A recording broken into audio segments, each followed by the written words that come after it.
లోక్సభలో మణిపూర్ హింసాకాండలో ప్రధాని తీరును నిరసిస్తూ విపక్షాలు ప్రవేశపెట్టిన అవిశ్వాస తీర్మానంపై చర్చ కొనసాగుతోంది. ఇప్పుడు లైవ్ చూద్దాం.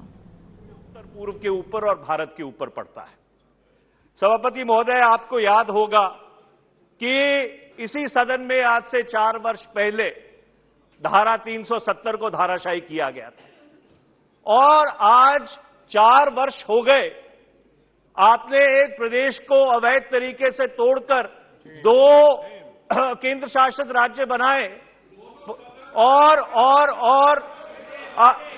उच्चतम न्यायालय में उसकी बहस चल रही है। उच्चतम न्यायालय में उसकी बहस चल रही है। अभी आज उच्चतम न्यायालय में उसकी बहस चल रही है। देखिए, मैंने किसी की बात में व्यवधान नहीं डाला है। सभापति महोदय, इनको बोलिए जरा धीरज रखें, सुनने की क्षमता रखें। तो मैं सभापति महोदय ये कह रहा था कि 4 वर्ष पहले 370 को धाराशाही किया गया और आज तक 4 वर्ष में उस प्रदेश में चुनाव नहीं हुए हैं। उस प्रदेश में अभी तक जो इस सदन में वायदा किया गया था कि पूर्ण राज्य का दर्जा दोबारा दिया जाएगा, वो पूर्ण राज्य का दर्जा दोबारा नहीं दिया गया। मैं ये बात इसलिए कह रहा हूं कि जब आप संविधान की धाराओं के साथ छेड़छाड़ करते हैं तो उसका बहुत दूरगामी परिणाम पड़ता है और इसीलिए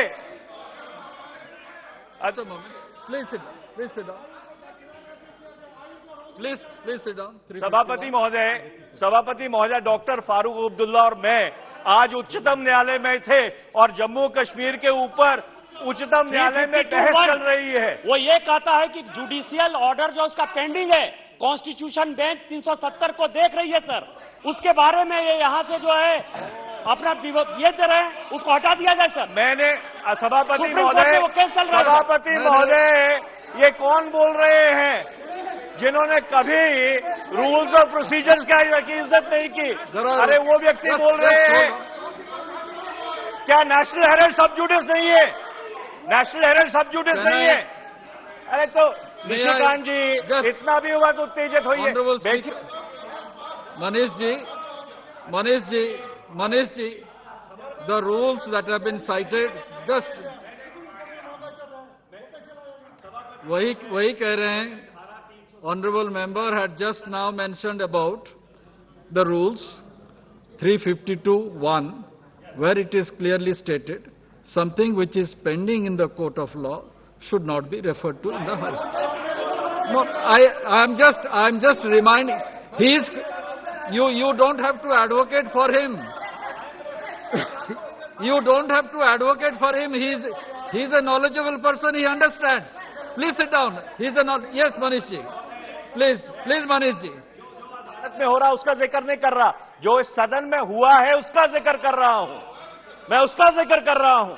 सभापति महोदय, मैंने जम्मू कश्मीर का जिक्र इस संदर्भ में किया था कि जब आप संविधान की धाराओं के साथ छेड़छाड़ करते हैं तो उसका बहुत ही नकारात्मक और दूरगामी परिणाम निकलता है।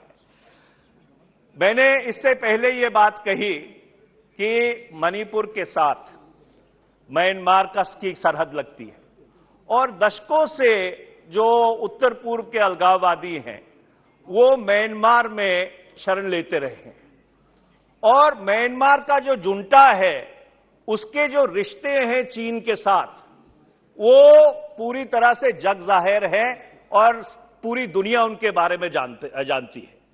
और इसलिए जब भी उत्तर पूर्व में किसी तरह की कोई अस्थिरता होती है तो उसका असर सिर्फ देश में ही नहीं पड़ता, उसका असर जो भारत की राष्ट्रीय सुरक्षा है उसके ऊपर भी पड़ता है।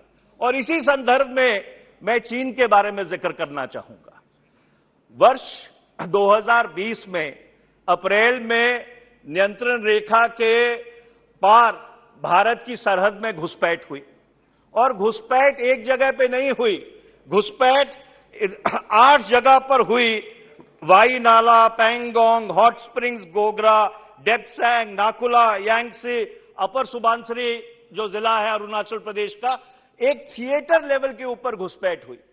मैं सरकार से ये पूछना चाहता हूं, आज 37 महीने हो गए उस घुसपैठ को जारी हुए, क्या सरकार अभी तक ये सुनिश्चित कर पाई है कि इस घुसपैठ के पीछे चीन की राजनीतिक मंशा क्या है?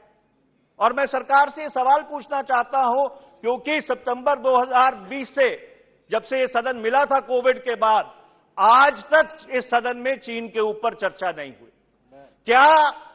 क्या ऐसा हो सकता है कि ऐसी थिएटर लेवल की इंकर्शन हो, घुसपैठ हो और हमारे खुफिया तंत्र को पता ना लगे? क्या हमारा खुफिया तंत्र कहीं पे विफल रहा है? और मैं एक कागज पढ़ना चाहता हूं जो एसएसपी है लेके उन्होंने डीजीपी आईजीपी की कॉन्फ्रेंस को एक पेपर प्रस्तुत किया था, उसके 2 अंश में पढ़ना चाहता हूं। Presently there are 65 patrolling points from Karakoram Pass to Chumar which are to be patrolled regularly by the ISFs. ISFs means Indian Security Forces. Out of 65 patrolling points, our presence is lost at 26 patrolling points. That is patrolling point number 5 to 17, 24 to 32, 37, 51, 52, 62, due to restrictive or no patrolling by the Indian Security Forces. Later on, China forces us to accept the fact that as such areas have not seen the presence of Indian Security Forces or civilians since long. The Chinese were present in these areas. This leads to a shift in the border under the control of the Indian Security Forces towards the Indian side, and a buffer zone is created in all such pockets, which ultimately leads to a loss of control over the areas held by India. This is a tactic of PLA to grab land inch by inch, which is known as salami slicing. ये मैं नहीं कर रहा, कह रहा सभापति महोदय, ये सरकार के एक उच्च अधिकारी एसएसपी ले, पीडी नित्या उनका नाम है, उन्होंने लिखित में ये कागज डीजीपी आईजीपी की कॉन्फ्रेंस के में प्रस्तुत किया था। सरकार की तरफ से आज तक इसका खंडन नहीं हुआ है। और मैं इसलिए सरकार से पूछना चाहता हूं कि क्या ये बात सही है जो अधिकृत तौर के ऊपर एक सरकारी अधिकारी ने कही है, एक उच्च अधिकारी ने कही है कि 65 में से 26 ऐसे पेट्रोलिंग पॉइंट्स हैं जहां पे हमारी सुरक्षा फोर्सेस पहुंच नहीं सकती? क्या यह बात सही है कि आपके ये जो पेट्रोलिंग पॉइंट्स है हम को एक्सेस नहीं कर पा रहे हैं, वहां पे पेट्रोल नहीं कर पा रहे हैं? क्या यह बात सही है? इसके कारण 2000 किलोमीटर जो भारत की सरजमीन है वो भारत के कब्जे के बाहर चली गई है। ये बड़े गंभीर सवाल हैं, जिन गंभीर सवालों का इस सरकार को जवाब देना चाहिए। इसके साथ साथ अध्यक्ष सभापति महोदय, थैंक यू, थोड़ा सा मेरे को आप 2 मिनट का समय और दीजिए। सभापति महोदय, हम ये पूछना चाहते हैं कि 18 राउंड मिलिट्री टू मिलिट्री बातचीत हुई है चीन के साथ, और 18 राउंड में क्या निष्कर्ष निकला है? क्या यह बात सही है कि जितने बफर जोन बने हैं वो सारे बफर जोन भारत की सरजमीन में बने हैं? जितने बफर जोन बने हैं मिलिट्री टू मिलिट्री टॉक्स के बावजूद वो बनस्पत वो भारत की सरजमीन में बने हैं। हम ये पूछना चाहते हैं कि जो विदेश मंत्रालय के स्तर पे बातचीत चल रही है चीन के साथ, उसका क्या निष्कर्ष निकला? ये सारे गंभीर सवाल हैं जिनका जवाब आप सरकार को देना पड़ेगा। और मैं सभापति महोदय, मेरे को मालूम है समय कम है, मैं सिर्फ एक बात आपके समक्ष रखना चाहता हूं कि एक तरफ तो देर तक बोलेंगे आपका पार्टी का टाइम खत्म। सभापति महोदय, मेरे को यह कहा गया है कि हमारा पार्टी का टाइम सुरक्षित है। ये समय आपने, अध्यक्ष जी ने मेरे को दिया है अपने समय में से निकाल के, इसलिए मैं समय ले रहा हूं। मैं आखिरी बात सभापति महोदय, एक बात कहना चाहता हूं। तो एक तरफ तो हमारे जांबाज सिपाही चीन का मुकाबला कर रहे हैं, 50-60 हजार लोग वहां पे सरहद पे तैनात है। दूसरी तरफ चीन के साथ जो हमारा व्यापार है वो बढ़ता ही जा रहा है। 2022 में हमारा ट्रेड डेफिसिट चीन के साथ 101.2 बिलियन US था। ये जो हमारे इंपोर्ट थे चाइना से वो 2021 में 97.5 बिलियन डॉलर थे, 2022 में 118.5 बिलियन डॉलर हो गए, और जो हमारे एक्सपोर्ट हैं वो 28 बिलियन डॉलर से घट के 17 बिलियन डॉलर रह गए।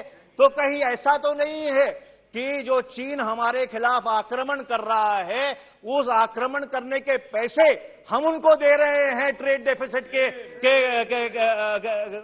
के थ्रू। तो इसलिए सभापति महोदय, ये जो सवाल हैं इनके ऊपर हम सरकार से जवाब मांगते हैं।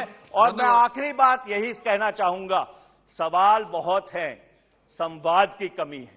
अगर संवाद रहता तो इंडिया को ये जरूरत ना पड़ती कि इस सदन में ये हम अविश्वास प्रस्ताव लेके आते। और मैं ये उम्मीद करता हूं कि इन सारे सवालों का सरकार पूरी जिम्मेदारी से और पूरी सच्चाई से जवाब देगी। बहुत बहुत धन्यवाद।